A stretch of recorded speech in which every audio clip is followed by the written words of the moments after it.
Alrighty, we are going to jump straight into it today.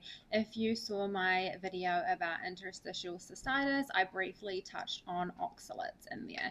So this is what the video today is going to be discussed about: oxalates, what they are, what they do to your body, and how you can prevent yourself from ending up in a oxalate storm. So oxalates were a massive part of my healing journey. So really do want to emphasize on the importance of understanding what they are and what they can do to your body. So oxalates are acylic acids. They are like little crystals. They form in your body when you consume too many. Your body can also make them itself. So if you have lost the ability to break them down in your gut, so things like having too many antibiotics, they can cause the bacteria in your gut to wipe away. Therefore, you can build up an oxalates and you can pretty much have an oxalate storm going on. And it can take a long time to get symptoms from these. I don't know how long my issues were stemming from, but when they built up, it was really bad. And that is pretty much what led me to having interstitial cystitis, which was incredibly painful. So, oxalates are found in a lot of plant foods. They are found in some animals as well. So, some really high foods that have oxalates in them are things like spinach, beetroot, dark chocolate. There's a long list. You can just hop on Google and have a look at it. These are foods that are super high. So I personally avoid them. I don't really eat those foods at all. Now that I know that I've had an issue with oxalates, I just don't go near them. Some things that can help with oxalates are calcium. So calcium binds to oxalates. So that's why a lot of people who go on these plant-based diets, they are really struggling because they not only are consuming a lot of oxalates, but they also aren't having any calcium to bind them. I know when I got interstitial cystitis and I was trying a lot of the diets, I thought maybe meat was an issue. I didn't want to have milk or anything like that. So I was having, it's quite funny thinking back on it now. In the morning, I would have a green juice, which had spinach in it, and I would eat a lot of almonds. Nuts are extremely high oxalates. So I was pretty much, my whole day on a plate was pretty much oxalate. So here I was thinking I was doing good, fixing my body and healing it, but I was actually poisoning myself basically. And I was having almond milk all the time. Anytime I had milk, it was almond milk. I wasn't having any type of normal calcium. Now I actually have raw milk. Raw milk is amazing. The health benefits of raw milk are really, really good for you. I will talk about that in another video or in a post. It is a really good superfood to have. So, yeah, calcium is very important for oxalates. So, when you do have a buildup of oxalates, they can give you pain in things like your eyes, your damage. They can cause damage in your joints. I think I had pretty bad joint pain at the time, specifically in like my knees and stuff like that, which I always thought was a bit strange. But I went to the doctor and they were kind of like, your knees are fine, there's nothing wrong there. So I just thought like, oh, maybe it was because I was going to the gym all the time, put it down to that. But then once I started detoxing from oxalates, I realized it was the joint pain was definitely coming from that. It caused IC for me, so issues with the bladder. It can give you issues with your kidneys, and it can cause fatigue.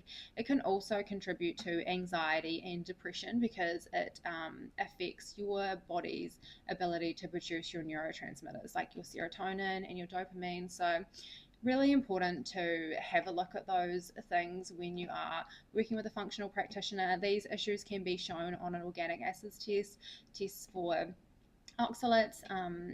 Sometimes if you have lost the ability to break them down, when you are testing on the organic acids test, your oxalates might not show as very high. Mine personally didn't, but I was definitely experiencing issues with them. This is because I'd lost the ability to break them down. So they were basically just storing up. And when I started detoxing slowly, because the coach who I worked with, she knew that from having IC that oxalates was going to be likely a huge issue for me. We started detoxing and I was getting detox reactions almost instantly. So she was like, yep, you have issues. If I'd retested, I don't know, say like a month or two after starting to detox, they would have shown on the probably on the higher end because I was starting to detox them out, because I was getting rid of them. So on the test, they would have started showing. So yeah, when you do start detoxing out from oxalates, I cannot emphasize the importance enough of going slowly. I remember when I had IC, I was just, when I started, I was just almost so excited to start. I was so excited to start feeling better. I wanted to do whatever I could to feel better. My coach at the time, she said, make sure you go slowly with And I did with like, I did at the start with a lot of supplements, but then I just thought I felt fine taking everything. So I was like, no, I'm just going to take them. So I started taking the supplements fast, a lot faster than I should have, and I got a detox reaction. They call it oxalate dumping. So it's basically your body has a built up of them in your body's built up the oxalates and you're detoxing them too fast and you get a dump. So the dump, because I had interstitial cystitis, the pain was in my bladder, that was where I felt the pain. It was horrific. It was extremely bad, like crying on the bathroom floor bad, like crying in the shower, constantly crying. Like I couldn't do anything either. I literally just had to ride the wave until it passed, and it is very painful. So, if you do have oxalate issues and you are detoxing, the importance of working with a coach for it and doing it slowly is huge. I did this probably 4 times, and even now when I'm taking my supplements, I'm still taking like a very low dose because I'm like, I don't want to risk going through that again, like ever. It was horrific. It was very, very bad. So yeah, very important to go slowly. Cannot emphasize that enough. And when you start detoxing from oxalates, it can be a little bit uncomfortable. It shouldn't be too bad if you are going slowly, if you are limiting them a little bit. If you do go on the low ox diet, which I don't recommend, I think it's quite restrictive, and also I just don't think it's sustainable. You want to be able to detox them rather than just living your life by a diet. Like now that I've healed from IC, I've healed from my oxalate issues, I could have something. If I ate something, like I'll be out for a meal maybe, and if something did have spinach in it, I would eat it. I'm not going to pick it to the side and be like, oh gosh, I can't eat that. I would have it. Same as like dark chocolate, or, I have had these things. I try not to consume them too much. Same as like nuts. I try to avoid nuts. But if I did have them on like a one off, I would be fine.